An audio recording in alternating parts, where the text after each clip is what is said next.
Hello everyone, infinity E क्लासमध्ये आपलं स्वागत आहे. आज आपण क्लास 10चा मॅथमॅटिक्स पार्ट फर्स्टमधील चॅप्टर 3 पाहत आहोत, अरिथमेटिक प्रोग्रेशन. या चॅप्टरपैकी सगळे प्रॅक्टिस सेट या अगोदर आपण पाहिलेले आहेत. प्रॉब्लेम सेटचे क्वेश्चन नंबर 9पर्यंतचे व्हिडिओज आपण पाहिलेले आहेत. आज आपण राहिलेले क्वेश्चन नंबर 10 to 14 आज कव्हर करणार आहोत. चला तर मग इन्फिनिटी ई क्लासमध्ये आज काहीतरी नवीन शिकूयात.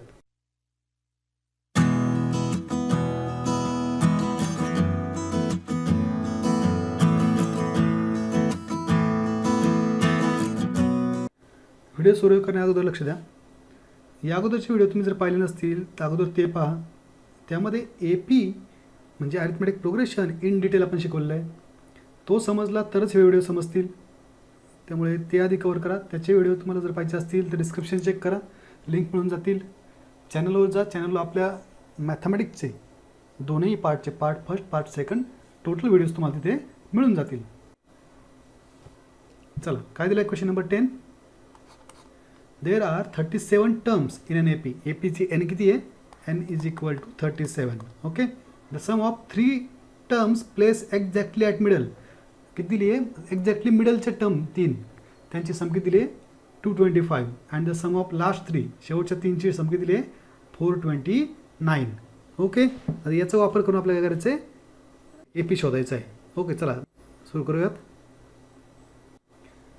आता पहिले काय दिले? Middle term. मग आपल्याला पहिली मिडल टर्म शोधायला लागेल, म्हणजे मिडल 3 टर्म्स मिळतील. म्हणून यात सिन्स एन इज इक्वल किती आहे? 37 आहे. मग काय आपल्याला मिडल टर्म काय मिळेल? Middle term is equal to, हा किती आहे? काय ऑड आहे पहा. 37 is odd number. Therefore n + 1/2 which is equal to n ची व्हॅल्यू 37 + 1/2 किती होईल ती? 38/2 which is equal to 90th term. Middle term कोणती असेल? 90th term. मग काय म्हणू शकतो आपण? therefore term placed exactly at center. किती टर्म? 3 टर्म म्हणला इथं. 3 terms place exactly at centre are कोणत्या असतील? तर ऑब्वियसली 19 टर्म ही मिडल टर्म आहे. मग नंतर कोणती असेल? 18th, 19th and 20th. 18वी, 19वी आणि 20वी अशा 3 टर्म त्या असू शकतात. ओके. मग देअरफॉर गिवन दॅट, काय गिवन म्हणते ना आपल्याला? T18 + T19 + T20 is equal to किती दिली तिघांची सम? सगळ्यांची सम दिली 225 पहा. 225 मिळेल तिघांची. म्हणजे आता फॉर्म्युला काय येईल? T18 साठीचा फॉर्म्युला, T18 साठी लिहिताना पहा A + n-1D फॉर्म्युला असतो ना TNचा. मग म्हणू शकतो A + 18 - 1D प्लस इथे काय होईल? A + 19 - 1D आणि पुढचा 20 साठी A + 20 - 1D is equal to 225. म्हणून तिथे since an is equal to A + n-1D या फॉर्म्युलानुसार आपण ते सांगू शकतो. मग काय म्हणता येईल? आता A + 18 - 1 किती होतील? 17D plus A + 18 90 - 1 18D plus A + 20 - 1 किती होतील? 19D is equal to 225. आता किती होतील? 3A होतील बा. 3A + 17 + 18 + 90 किती होतील? 54D is equal to 225. Okay. याला म्हणूयात 1. आता काय दिलं आहे? ऑल्सो सेकंड कंडिशन काय पहा? सम ऑफ लास्ट 3 टर्म्स. तर शेवटच्या टर्म किती आहे? टोटल टर्म किती आपल्याकडे? टोटल टर्म आहे पहा 37. 37 मध्ये लास्ट 3 होतील. Also T37 + T36 + T35 is equal किती दिली आपल्याला? 429. T37 साठी फॉर्म्युला, परत तो TNचा फॉर्म्युला. इथे आपण TN करायला पाहिजे. सिम्बॉल बऱ्यापैकी कन्फ्युजिंग असतात पहा. या अगोदरच्या व्हिडिओमध्ये पण तुम्ही पाहिलं असेल, बऱ्याच ठिकाणी आपण AN कधी TN वापरतो. तर CBSE बोर्ड AN वापरतं आहे आणि SSC बोर्ड TN वापरतं आहे. कधी कधी एक्झामला दोन्ही एकत्र विचारले जाऊ शकतात दोन्ही वेगवेगळ्या कंडिशनमध्ये. कधी कधी टी एन ए एन सोडून काहीतरी वेगळा सिम्बॉल येऊ शकतो. सिम्बॉल डझंट मॅटर, टर्म आपण डिनोट करतो आहे, टर्मनुसार आपण चालायचं आहे. T37साठी formula a plus N minus 1 37 minus 1 plus T36 त्यासाठी formula a plus 36 minus 1 d, इथं पण डी. आता 335साठी a plus 35 minus 1 d. Okay, is equal to 429. चला पुढे काय होईल पहा. ए प्लस 37 मायनस 1 किती होतील 36 D plus A plus 36 minus 1 A plus 35 D plus A plus 35 minus 1 34 D is equal किती दिलं आपल्याकडे 429. मग ए प्लस ए किती होतील 3a प्लस 36 प्लस 35 प्लस 34 किती होतील पहा 105 डी इज इक्वल टू 429. याला म्हणजे क्वेश्चन नंबर 2. जस्ट सबट्रॅक्ट करूया. सबट्रॅक्ट 1 फ्रॉम 2 मधून आपण 1 सबट्रॅक्ट केला 2 काय आपल्याकडे 3a plus 105 D is equal to 429 आणि 1 काय आपल्याकडे 3a plus 54 D is equal to 225. तर सबट्रॅक्शन करायची मला इथे काय होईल मायनस मायनस मायनस काय येईल सबट्रॅक्शन 3a 3a कॅन्सल होईल 105 मायनस 54 येतील 51 D is equal to 429 minus 225 येतील 204. तर 51 डिवाइडला पाठवलं तर D is equal to 204 divided by 51. तर डी इज इक्वल टू काय येईल आपल्याकडे 4 येईल पहा. डीची व्हॅल्यू काय मिळेल आपल्याला 4. तर हीच व्हॅल्यू जर आपण पुट केली पुट इन 1 जर म्हटलं काय मग होईल 1 इक्वेशन काय आपल्याकडे 3a plus 54 D 54 into 4 is equal to 225. मग काय होईल ती आता 54 इंटू 4 किती होतील 216 म्हणजे 3a plus 216 is equal to 225 म्हणजे 3a is equal to 225 minus 216. Subtraction किती येईल 9. 3a इज इक्वल टू 9 म्हणजे a इज इक्वल टू 9/3 म्हणजेच a इज इक्वल टू काय येईल 3 1 3 3 जा याची व्हॅल्यू मिळेल 3. मग आता AP शोधण्यासाठी काय होतं आपण ओके चला मग एची व्हॅल्यू 3 आहे डीची व्हॅल्यू 4 आहे म्हणू शकतो देअरफॉर रिक्वायर्ड AP इज कसं येते आपल्याला a plus d a plus 2d dot. मग काय म्हणू शकतो एची व्हॅल्यू किती आपल्याकडे that is I for that is एची value 3 plus 4 3 plus 2 into 4 dot dot. मग काय म्हणता येईल दॅट इज 3 प्लस 4 7 2 4 जा 8 and 3 11 डॉट डॉट म्हणजे काय होईल 3 7 11 15 dot dot up to last term पण करता येऊ शकते. डझंट मॅटर आपलं AP द्यायचं आहे फक्त. चला मग नोट करून घ्या. आपण नेक्स्ट प्रॉब्लेम पाहूयात.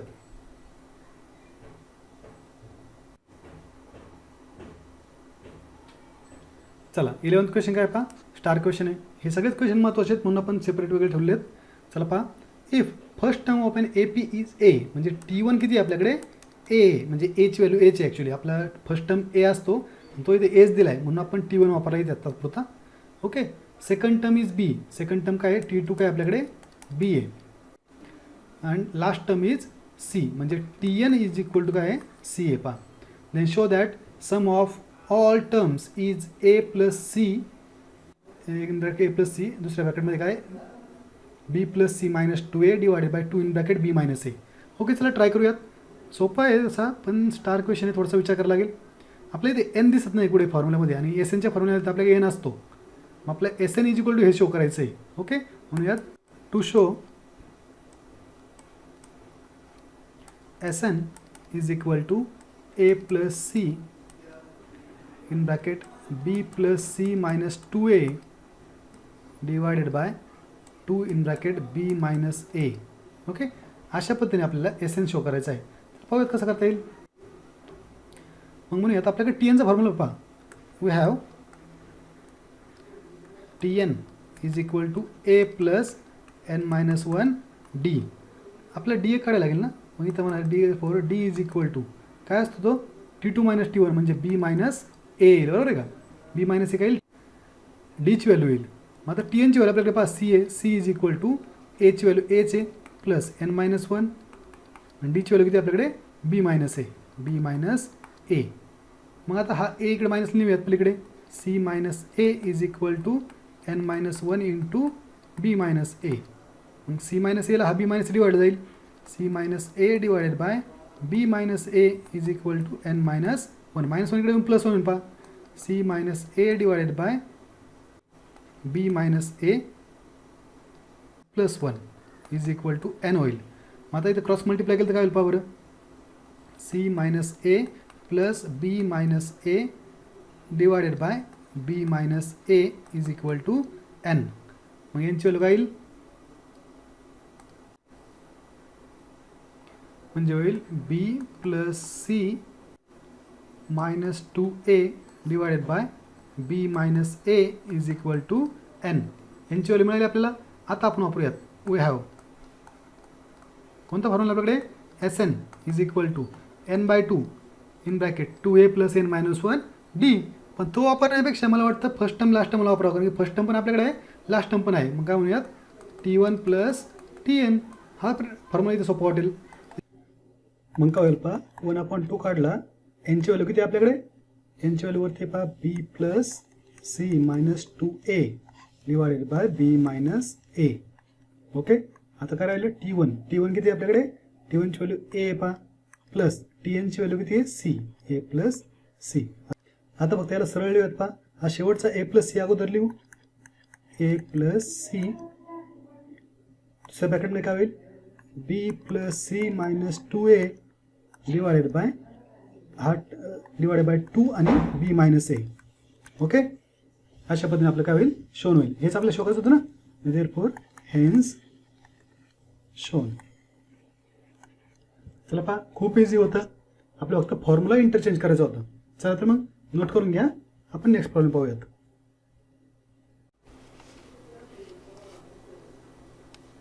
चला 12th क्वेश्चन काय पहा, स्टार क्वेश्चन आहे हा. मार्च 17चा इम्पॉर्टंट क्वेश्चन आहे पहा, मार्च 17ला विचारला गेला क्वेश्चन आहे, 4 मार्क्सचा वेटेज याला, महत्त्वाचा क्वेश्चन आहे, नीट लक्ष द्या. काय दिले पहा, if the sum of first P terms of an A P is equal to sum of first Q terms, given that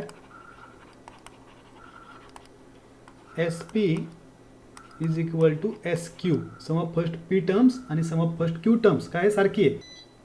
काय करायचं आपलं show, then show that sum of first P plus Q terms is 0. म्हणजे काय formula in power, S P साठी P by two in bracket 2a plus N minus one म्हणजे p minus one d. Okay, is equal to q by 2 in bracket 2a plus q minus 1 d. Okay, चला तर हा divide जर 2 तिकडे multiply पाठवलं तर 0 होईल, म्हणजे कॅन्सल होईल, म्हणजे हे 2 ला 2 कॅन्सल राहतील. कळतंय का, हा डिवाइड बाय 2 होता, तिकडे गेला असता मल्टिप्लाय झाला असता आणि हा डिवाइडला सोबत कॅन्सल झाला असता, हा कॅन्सल होऊ शकतो. आता पी ने आपण मल्टिप्लाय केलं काय होईल, 2AP plus p minus one आणि p d is equal to 2AQ, q ने केलं तर प्लस क्यू मायनस वन आणि क्यू डी. ओके, आता या पी डी आणि क्यू डीने आपण मल्टिप्लाय करूयात, 2AP plus p square D minus p d is equal to 2AQ plus q square D minus q d. Okay, मग आता सगळे एक साईडला आणलं तर काय होईल, 2AP आणि तिकडला आलेला मायनस 2AQ येईल पहा, प्लस पी स्क्वेअर डी आणि तिकडचा मायनस क्यू स्क्वेअर डी येईल, हा मायनस पी डी आणि तिकडे येणारा प्लस क्यू डी होईल पहा, इज इक्वल टू 0. इथे 2a कॉमन निघेल, पी मायनस क्यू प्लस इथे डी कॉमन निघेल, P square minus Q square आणि इथे मायनस डी कॉमन निघेल, P minus Q is equal to 0. मग पहा इथे 2a in bracket p minus Q plus d in bracket इथे काय होईल p square minus Q square म्हणजे p मायनस क्यू आणि p प्लस क्यूची मल्टिप्लिकेशन पुढे minus d in bracket p minus Q is equal to 0. तर सगळीकडे p minus q common काढा p मायनस क्यू सेकंड ब्रॅकेटमध्ये काय शिल्लक राहील 2a plus d in bracket p plus q आणि minus d is equal to 0. आता हा p मायनस क्यू आहे तो डिवाइडला पाठवूयात काय राहील 2a प्लस d कॉमन काढलं तर काय होईल पहा इथे हे दोघांमधून d कॉमन काढलं तर काय होईल p plus Q minus 1 is equal to 0 divided by p minus Q म्हणजेच काय म्हणता येईल 2a plus d in bracket p plus Q minus 1 equal to 0 याला म्हणूयात 1. चला मग आता आपल्याला जो काय माहिती आहे काय शो करायचं आहे then show that sum of first p plus Q terms is 0 म्हणूयात to find sum of first p plus Q terms consider s p plus Q काय फॉर्म्युला आपल्याकडे एस एनचा n/2 म्हणजे p plus Q upon 2 in bracket 2a plus n-1 म्हणजे p plus Q minus 1 d. आता पहा हा जो bracket आहे स्क्वेअर ब्रॅकेट त्याची व्हॅल्यू 1 मध्ये आहे पहा किती आहे 0 मग काय म्हणू शकतो आपण p plus Q upon 2 in bracket 0 which is equal to काय येईल 0 s p प्लस क्यू काय आला 0 इथं म्हणा फ्रॉम 1. ओके मग therefore sum of first p plus Q terms is 0. Okay चला नोट करून घ्या नेक्स्ट प्रॉब्लेम पाहूयात.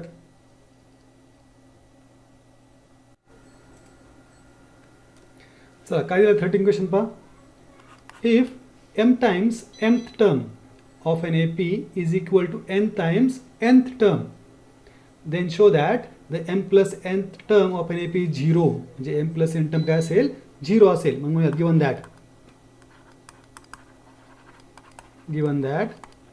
given that m times m term tm is equal to n times nth term tn. Okay मग आता tn चा formula आपल्याकडे पहा a plus n-1 d म्हणजे m in bracket a plus n-1 ऐवजी m-1 d okay is equal to n in bracket a plus n-1 d.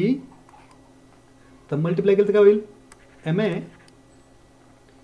Plus m-1 md is equal to na plus n-1 nd.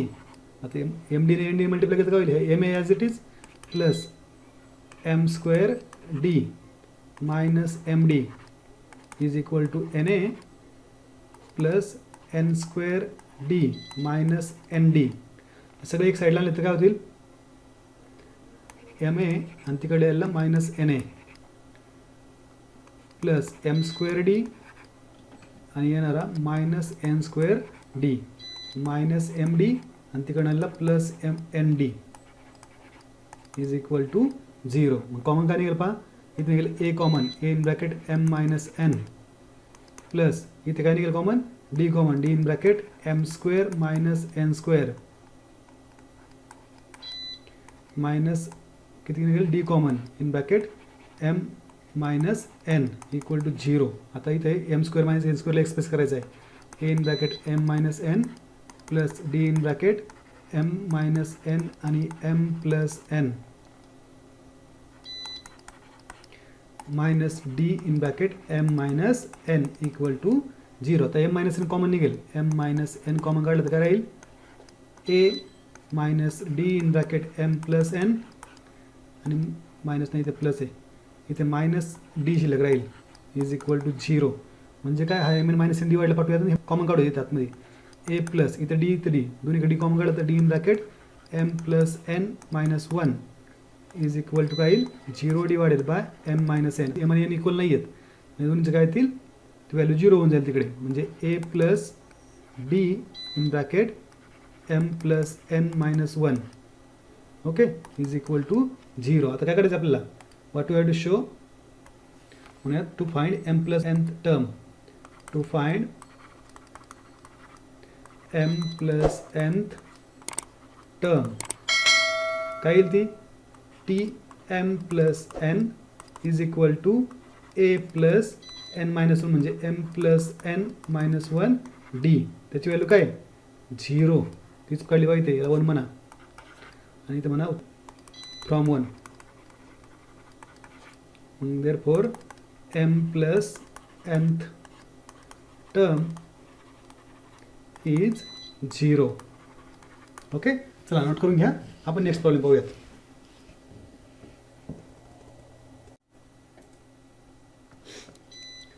चला 14 question काय पहा.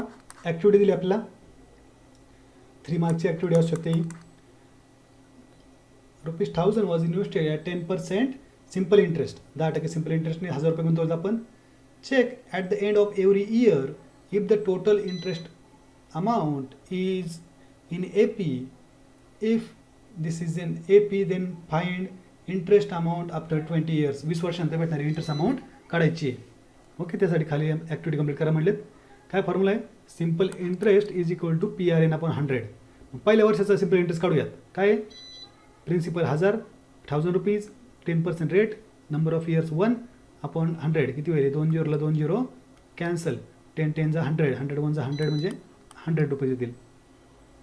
Second इयरसाठी 1000 into 10 into 2 divided by 100 कारण की 2 वर्षे म्हणजे फक्त एन बदलणार आहे. तर 2 0ला 2 0 कॅन्सल 10 इंटू 10 100 100 इंटू 2 200 ओके.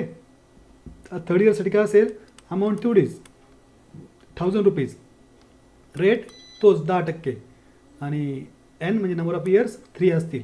मग हे 2 0ला 2 0 कॅन्सल होतील 10 10 चा 100 100 त्याचा 300 सोल्युशनचं दिलेलं आहे. मग काय म्हणू शकतो according to simple interest 4 5 6 year will be. पुढले 4 5 6 वर्ष काय असतील हे 300 आहे तर 400 500 600 असे असू शकतात. From this D is equal to difference किती आहे पहिला 100 200 म्हणजे ऑब्विसली 100चा आहे ओके. आणि ए इनिशियल टर्म ती पण 100 आहे. मग आपल्याला काय करायचं 20 वर्षानंतरचं काढायचं म्हणजे TN is equal to A plus N minus 1 D. तो फॉर्म्युला T20 एची व्हॅल्यू 100 आणि डीची व्हॅल्यू सुद्धा 100. मग 100 प्लस 20 मायनस 1 20 मायनस 1 किती इथं पुढे लिहूयात 100 प्लस 20 मायनस 1 19 आणि डीची व्हॅल्यू 100 ओके. 19 इंटू 100 किती होतील 100 प्लस 1900 म्हणजे किती टोटल 2000 ओके. मग amount of simple interest after 20 years is 2000 rupees okay. इतकं इझी सुटत होतं पहा. खूप सोपं आहे. ॲक्टिव्हिटीमध्ये फक्त व्हॅल्यू बरं जायचे जे विचारले ते लिहित जायचे ओके. समजलं असेल. चला अशा पद्धतीने आपला प्रॉब्लेम सेट 3 संपलेला आहे. नेक्स्ट व्हिडिओमध्ये आपण नेक्स्ट चॅप्टर फायनान्शियल प्लॅनिंग पाहणार आहोत. चला तर मग थांबूयात. व्हिडिओ पूर्ण पाहण्यासाठी धन्यवाद. हा व्हिडिओ जर तुम्हाला आवडला असेल तर इन्फिनिटी ई क्लास या चॅनलला सबस्क्राईब करायला विसरू नका. हा व्हिडिओ आपल्या मित्रांना पाठवा. व्हिडिओ लाईक करा. काही अडचण असेल काही डाऊट्स असतील काही सजेशन असतील तर कमेंट नक्की करा.